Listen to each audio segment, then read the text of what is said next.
Ya itulah, jadi akhirnya sementara ini Tuhan kita ini adalah sesembahan dalam konteks seperti itu. Bukan sang pencipta alam yang berkuasa mutlak. Ya kan begitu? Yang berbuat sekehendak dia, memilih sekehendak dia, menentukan sekehendak dia, dan dia tidak perlu disembah. Aku adalah Tuhan. Limanil mulkul yawm lillahil wahidil qahar. Paham begitu? Kita ini bukan menyembah, mengabdi. Ibadah itu mengabdi. Ma khalaqtul jinna wal insa illa liya'budun, untuk mengabdi, bukan menyembah, mengabdi. Artinya apapun yang kamu lakukan semuanya untuk Allah. Dia adalah majikanmu. Jangan Anda berbuat untuk selain Allah. Yang memfasilitasi Allah, yang menciptakan Allah. Ya kenapa selama ini Anda berbuat bukan untuk Allah? Apa bukan pengkhianatan? Saya bukan.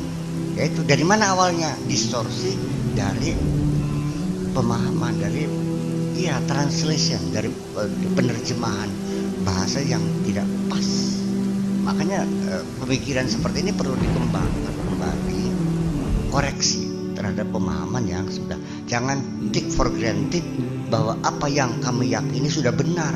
Coba diuji, mari kita debatkan, kita debat publik, boleh silakan. Kan gitu, supaya jangan sampai kita berkelanjutan seperti itu. Iya, sehingga kalau ibadah itu arti menyembah Allah, maka ujung-ujungnya terfokus pada seremoni-seremoni agama, sholat, zikiran, ya kan gitu. Seperti itu. Aktivitas kita sehari-hari membangun kemakmuran bersama tidak masuk dalam ibadah nantinya. Akibatnya sing beribadah kiai baik, bupati mah beli beribadah kan gitu. Itu persoalannya. Jadi yang mengklaim akulah orang yang beribadah adalah orang yang punya ilmu tentang agama, yang menekuni seremoni-seremoni, imam masjid, imam tahlil kayak gitu ki. Iya kan? Nah makanya ketika kita mengabdi, apa tugas kita? Sebagian tugas kita antara lain seremoni termasuk. Karena itu adalah kontak batin ya setiap saat. Makanya frekuensinya cukup tinggi juga ya, sehari 5 kali kita berkomunikasi dengan Allah tuh, supaya jangan tersesat jauh kan gitu. Makanya kan dijamin orang sholat itu kan tidak akan tersesat karena kita terus berkomunikasi sih. Tetapi aplikasi dari pengabdian itu apa? Memakmurkan dunia ini, menciptakan perdamaian, stabilitas, kondusivitas, kemakmuran, persaudaraan, keamanan. Iya tapi kerja siapa ini? Ya kerja aparat, kerja tatanan sosial itu. Nah ini kan akhirnya ujung-ujung kan melas ning wong tani, wong macul, wong baru. Sepertinya mereka itu lalu kan terjadi digugat atas dasar apa Anda ngelamun suarga. Disitulah dibedakan pekerjaan dan ibadah. Bahkan yang sawah kerja, bahkan di masjid, ya kan begitu akhirnya. Menurut pemahaman saya, apa saja yang kita lakukan di dunia ini ketika ditujukan untuk Allah, itulah namanya ibadah. Jadi yang membedakan kerja dan ibadah siapa? Yang membedakan majikan kamu siapa? Artinya kamu kerja untuk siapa? Makanya la ilaha illallah, la ilaha tidak Tuhan, al-ma'budu bil haqqi illallah. Jadi kita tidak boleh bekerja untuk siapapun, bukan untuk sesama kita. Majikan kita tidak ada kecuali Allah saja. Pragat beli. Nah makanya Abu Sufyan, Abu Jahal, orang Mekah memahami la ilaha illallah tidak sama dengan pemahaman Anda. Pemahaman Anda tidak ada Tuhan Allah yang wajib disembah, yaitu Tuhan dalam yang abstrak itu.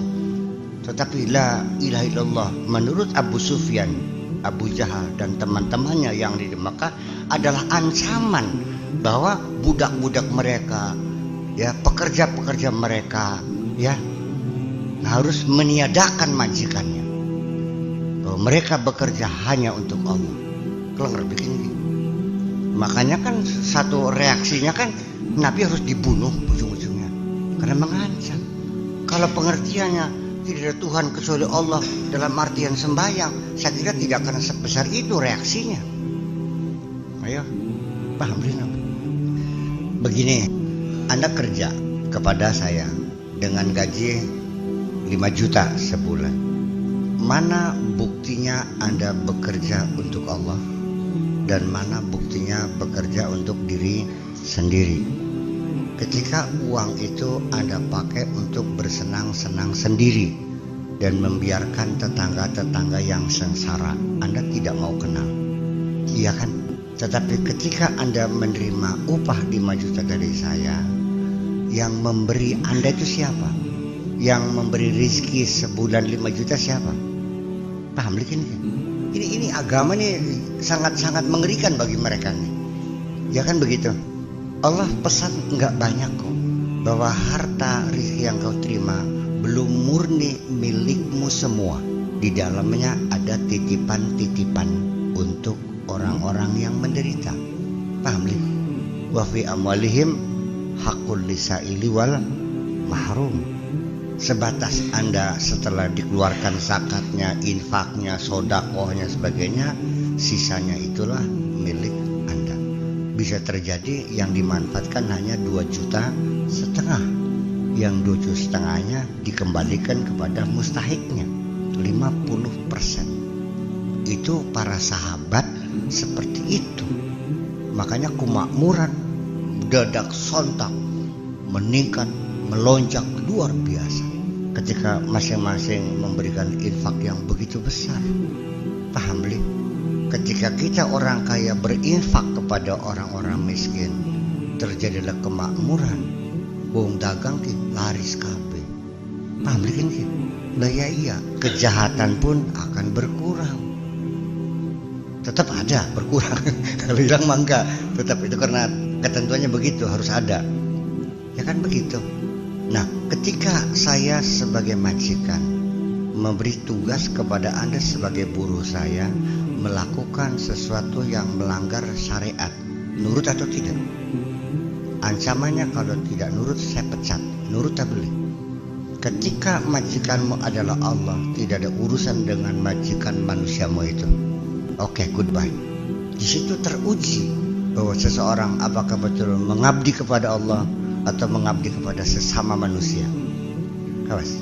Kita disuruh mentaati orang tua, disuruh berbakti kepada orang tua. Sebetulnya berbakti kepada Allah. Allah memerintahkan berbakti kepada orang tua. Jangan melihat orang tua berjasa. Yang dilihat jasa Allah, kebaikan Allah. Pesan tolong hormati orang tuamu. Wabil walidaini ihsana. Anda taat kepada Allah, tak kepada orang tua, kepada Allah yang telah memesankan supaya mentaati orang tua. Apakah Anda mematuhi orang tua secara mutlak? Tidak. Ketaatan yang mutlak tetap hanya kepada Tuhanmu. Ketika orang tua Anda memaksakan Anda mengajak sesuatu kemusyrikan, nurut atau tidak? Nah, itu persoalannya. Wa in jahadaka ala an tusyrika bi ma laisa laka bihi ilmun fala tuti'huma. Tetapi di dunia tetap kita harus baiki saja. Wa sahibhuma fid dunya ma'ruf. Itu persoalannya.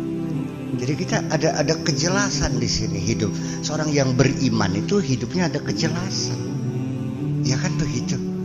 Kita berbuat baik kepada orang karena kita dalam rangka mengabdi kepada Allah. Ketika orang yang kita bagi kurang ajar, kecewa nggak kita? Ya jangan kecewa. Nggak ada urusan, kita lagi kerja untuk Allah kok. Ketika Anda kecewa, berarti Anda belum bekerja untuk Allah, untuk dirimu sendiri. Yaitu Anda mengharapkan imbalan dari orang yang Anda baiki itu.